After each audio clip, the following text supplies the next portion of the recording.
shadow work.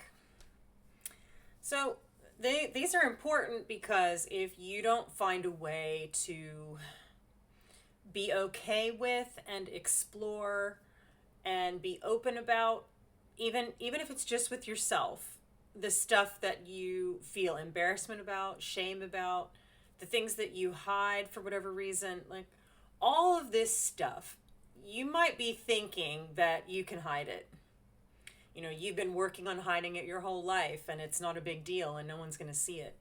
This is where all the buzzwords are coming out about, this whole triggers.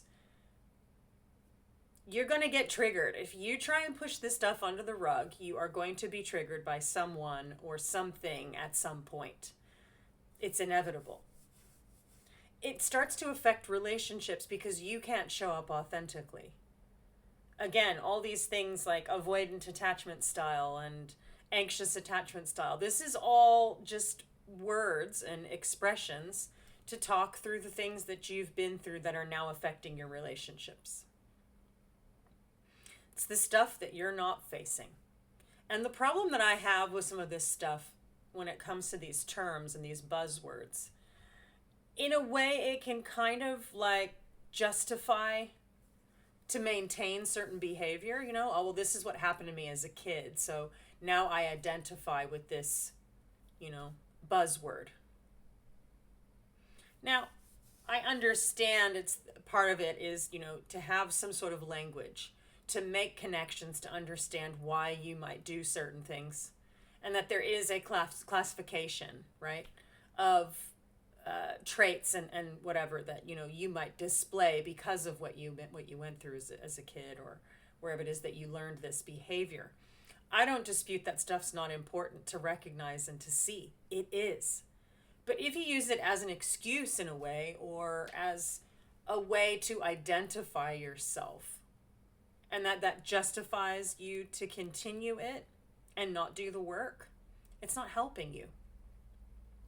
If you sit there and say, I've got an avoidant attachment style, for instance,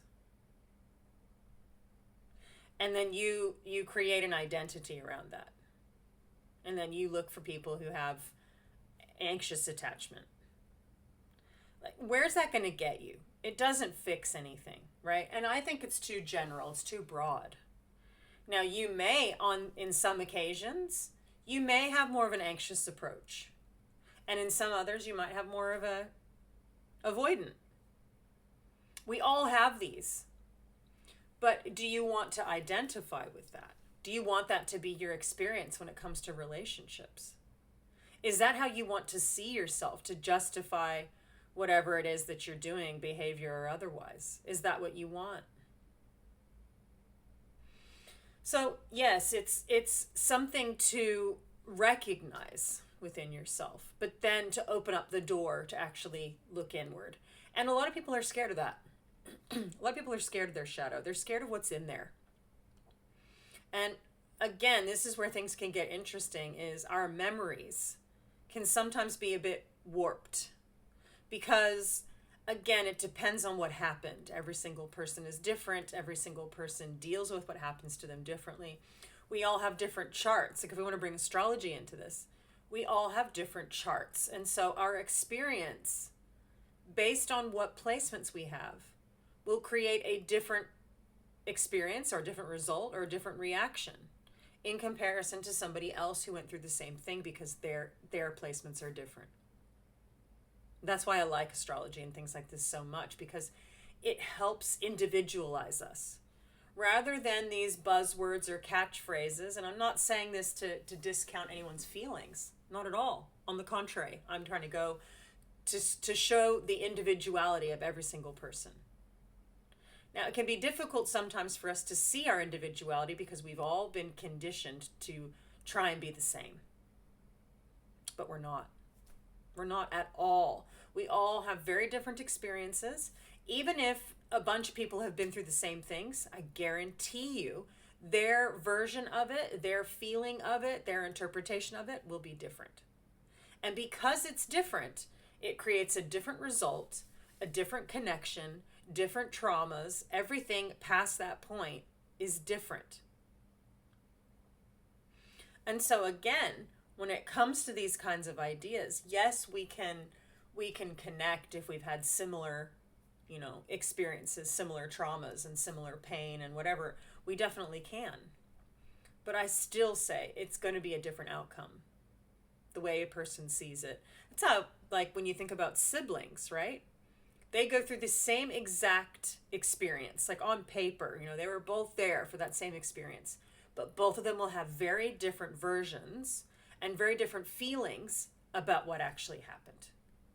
And again, if we're talking about children, because this is where most of our trauma occurs, because we're young, we don't really understand the situation, we don't understand the adult world. We're at the mercy of other adults and what their rules are. So there can be a lot of complexity, to this. And a lot of times children are more vulnerable in that way. Their brains aren't fully developed. There's a bunch of stuff that happens that makes it very difficult.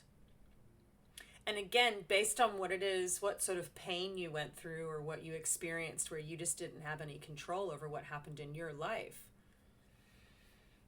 Well, your memories could go who knows? It's endless, the possibilities of how that can be interpreted.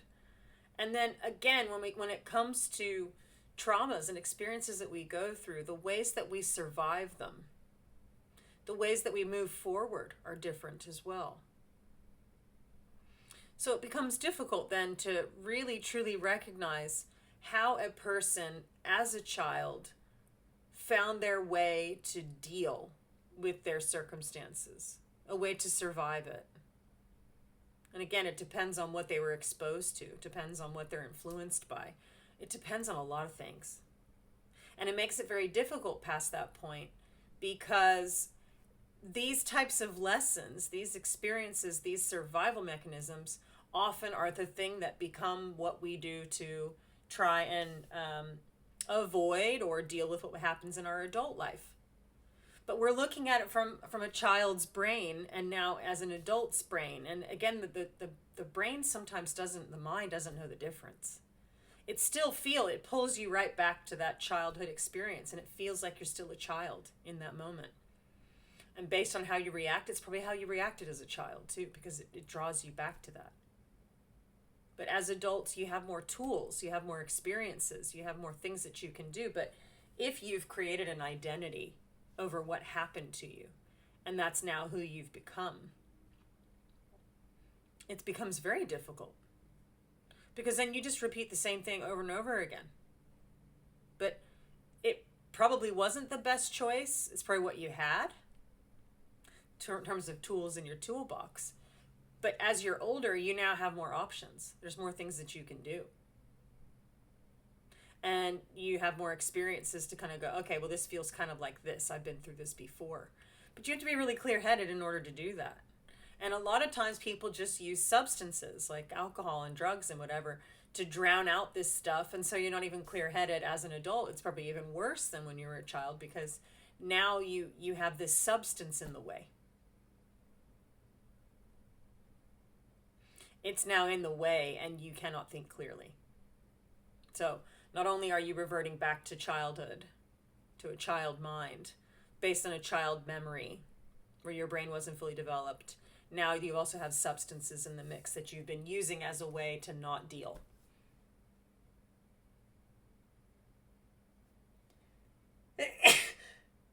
Excuse me, that was random.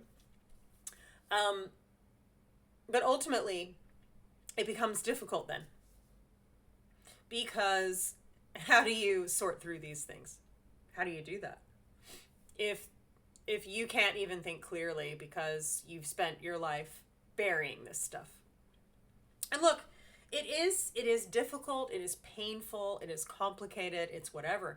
But everything in your life past that point gets harder and harder because you're not dealing with it.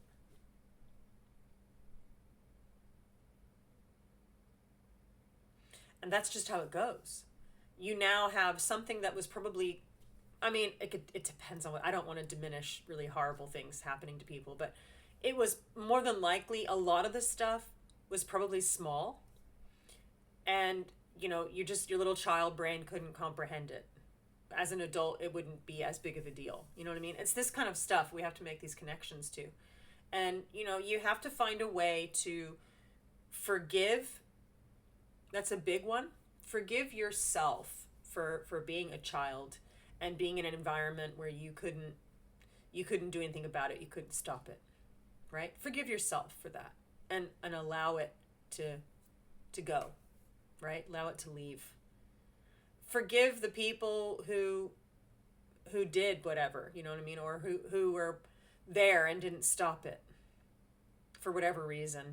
They have their own reasons, but it isn't something to hold on to. It just keeps you from facing realities. Forgive all those things. Understand that all of these things are lessons, and to learn from them, to recognize their benefits and their lessons, to move forward. The kinds of people, the traits of people that you don't want to spend time with because you know what it leads to. You wouldn't have known that had you not gone through it. It's unfortunate, but human beings have to go through these things to learn what they definitely don't want. And once you learn what you don't want, you can then focus on what you do want. And that frees up your mental space, your emotional space, and your ability to connect to whatever it is that you need to be doing. Again, in astrology, we can see this in different areas of the chart. In numerology, we can see it. In human design, gene keys, like all of these are great tools at showing us what we might have, right? And what we have at our disposal to deal with what happens. I think one of the biggest is understanding our emotions, because emotions are really, they're the gateway to everything. If your emotions are all over the place, it becomes very difficult to make any kind of good, worthwhile decisions, because your brain is going to be clouded by the fact that your emotional state is chaotic. If you've got a good handle on it, you understand your emotions, and you can face them, you can talk about them, you can whatever. It becomes much easier past that point because you're fully aware of what's going on. And when things are amiss or things don't connect, it's very easy to see that they don't. Because you already understand yours, and you understand what fits and what doesn't. And I think these things are important, because how else are you supposed to navigate all the things that you go through if you don't really understand yourself, you don't understand what you feel, you don't understand your pain, you don't whatever. So it has to be faced, even if you are scared of it. It makes life easier if you do face it. It's hard at the time, but the sooner you face it, the sooner you can move forward with it.